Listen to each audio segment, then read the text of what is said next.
Hi everyone, this is Lori, the crafter in the mitten, and I want to show you how to make faux rice paper and what you can do with it. I'm going to start this out by showing you a few things that I've done with it. So the first thing I've done is created this little notepad, and I'm using this as a cover, and you can see all the texture in it. I think that turned out quite cute. Oops. So that's one thing that I've done with it. And then I experimented a little bit in my journal, one of my journals. And this was a ghost print of a napkin with skeletons on it. It was like the second sheet. So it gave me this ghost print. I thought that was really cute. You see one side is shiny. And then here's the back side of that same print on this, over here on this side. You can probably see the texture, but you can't see the print so much. Maybe if I put it over here, but that side's shiny. I just thought it was kind of interesting. And I just slipped it in as just a page. This is the journal that has the elastic on it. And then over here, I decided to try see what it looked like with collage. So I'm just slowly collaging on this page. And in this, I did a little collage work. One of my postcards that I made a pocket out of it, some washi tape, and put a little piece of paper and covered it with that full rice paper just to see how that would look. Just experimenting a little bit here. Anyway, also made a couple Mother's Day cards, which I'm going to cut away here in a moment to show you those. And then right after that, please stick around. I'm going to show you how to make this full rice paper. If you like my channel, please subscribe and give me a thumbs up. I'd really appreciate it. See you in just a moment.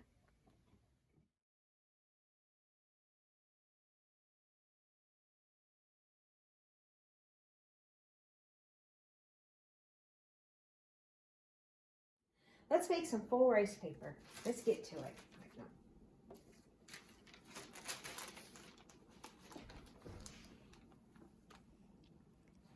Look at this. Isn't this neat looking? It looks like rice paper. This is coffee dyed, and it's kind of crunchy. It's really neat. And this side, it's really smooth. So some people are calling this full rice paper. So I thought we could make some together. So I've already gotten a little carried away and made a stack of papers over here. I'll show you those in a minute. But first I'm going to show you how to do it. Let's just jump right into it. So anyway, let's just jump into it in other words. So basically, what you're going to do is you're going to put some glue down. Most people use a plastic bag. I just happen to have a tote with a nice smooth top. So I thought, that tote would be perfect for it. And it is. It's absolutely perfect. But if you don't have this, just get a plastic bag. Or you can even use something like an old cheap tablecloth like this. Sometimes I throw this down like on a table to make, I do my crafts on, because if I ruin it, big deal. I pay like $5 for it or something, I don't remember. But anyway, let's go ahead and do this. So what you're going to do is you're going to take glue, and I happen to be using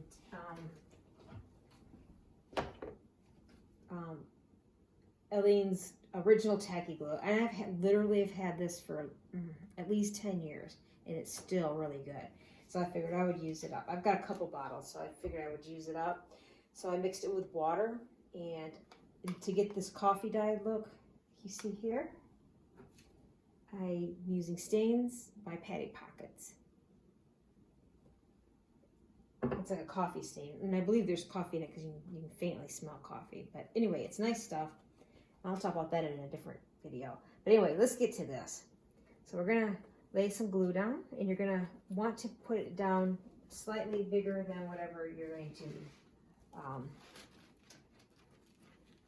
slightly bigger than your paper. Like with these sheets of paper, that I use for this is actually tissue paper,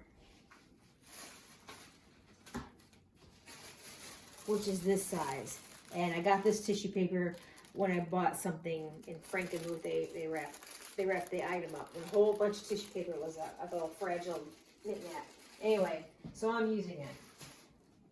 But that's what all these are, is tissue paper. Like I said, I'll show you. But anyway, you're going to put glue down that's slightly bigger than whatever piece of paper you're going to do. I decided to do a napkin here. So I thought coffee stained napkin with those skeletons would be kind of cool looking. So anyway, that's why I picked that. So I'm just going to go ahead and put some glue down on this surface. And I'm going to do it all the way across here because this napkin was 2-plied and I pulled this other ply off. But the other ply, it's like a ghost copy of this, like the ink bled through. And I thought that might be really interesting. So why not try it? So I'm getting this glued on. Now you don't have to worry about it being perfect or anything, like perfectly covered, because you can send the plastic how it kind of pulls apart. But I've noticed it doesn't really matter, at least not for this type of project. So let me see if I got that high enough or wide enough. No, I need to go up higher. I need to go about there. Mark that so I know. Probably about that high. Okay. So anyway, so you're going to put this down in the glue. Really simple. This is really simple and you get it achieves a great effect here. All right, so that's good enough. So let me place this down. And I'm going to put it over here in this far corner. And when you put it down, it doesn't matter if there's wrinkles in it, because the wrinkles make it look like rice paper. So I'm going to go ahead and put this one down. And this has got a seam. I might not necessarily want the seam, so I'm just going to pat that seam down. And this napkin's super delicate. I just now tapping that, put a hole in it. So be really careful. And then here's the ghost print of that one. You can vaguely see the skeletons. I thought that might be interesting. So instead of wasting it, let's do this piece as well. All right. Like I said, you're going to want a little bit of wrinkles to get that look. And so then I'm just going to blot this glue down. Actually, I think this glue's a little thick. I'm going to add a tiny bit of water to it. Well, a tiny bit ended up being a lot, but but I think that'll be okay. Especially with this paper being so delicate. All right, so today I'm in my kitchen. I'm usually in my craft room, but for this type of project, I like the roominess of the kitchen. And plus I'm standing up, it's just bigger than my desk.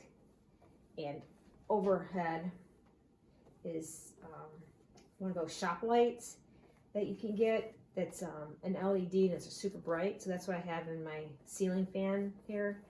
And the other reason I'm doing it in the kitchen here is because I have a ceiling fan, and after I put all the glue on these papers, I turn my ceiling fan on high, and it doesn't take very long to dry. Well, when I say very long is a relative term. Probably approximately an hour, and I can come in here and pull the paper up, and then I can do another batch or another sheet of paper. So I'm just doing that on this, so I'm only doing one paper at a time today.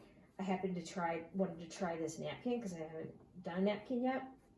So this is my first round with a napkin. And man, these napkins are delicate. Just touching it, I've ripped it here and here. But we'll see how this turns out. But while that's sitting there, going to be drying here in a minute, I want to go over the ones that I have made, in case you want to look. So this one I've done with that Patty Packets die, and that's all I put in the glue. And you can use any kind of glue. Elmer's glue. I just happen to use this tacky glue because I've had it literally for years, and I figured it's a good way to use it up. And this one, I see it's sparkly. So this one is kind of interesting. So how I made this one, see the different colors, because this is just a white piece of tissue paper. What I did for this one is I sprayed some of this inks spray. It's called Nicely Pearl, and the color is Violet Pastel. I sprayed a little bit of that on there, and I also sprayed this color here, the Rose Pastel one. So I put both of those on there, and then also in the glue, I threw in some glitter, and I'll show you the glitter here in a moment that I did for this one. I gotta get it out. I put it away and didn't think just now. But I may just show you. Well, it lights awfully bright. Let me pull it out.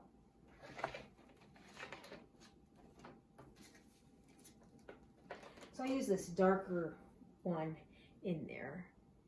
I thought it would go good with the purplish colors. So that's the glitter I put in there.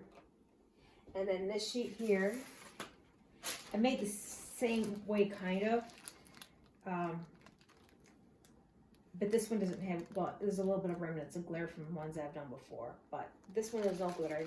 I want to make some without glitter. And this is also, this is done, I know, I did this with acrylic paint, with brown acrylic paint. I want to see, because it said doing coffee, I wanted to do the paint because I wanted to keep it acid free. Because when you do coffee dye, it's got acid in it. So I try to keep as acid free as possible. And the paint that I used was artisanal. Oh, that's my wrong one. It was artisanal craft paints, and it was a dark brown. I must have put it away already. So then this one here, I put that spray on, that purple and pink, and then I put some really iridescent looking glitter in there. I thought that would be really pretty. I don't know how well it's shown up on the camera.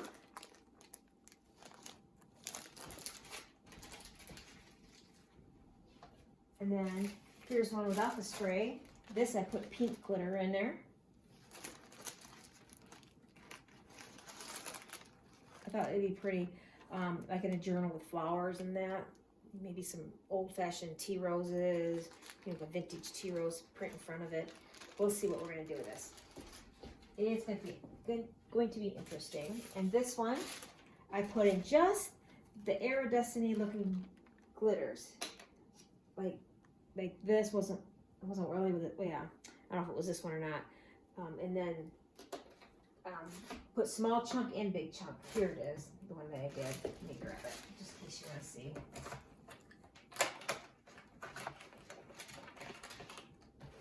I put these two in it, and those big chunks. The big chunks they're really nice in that paper.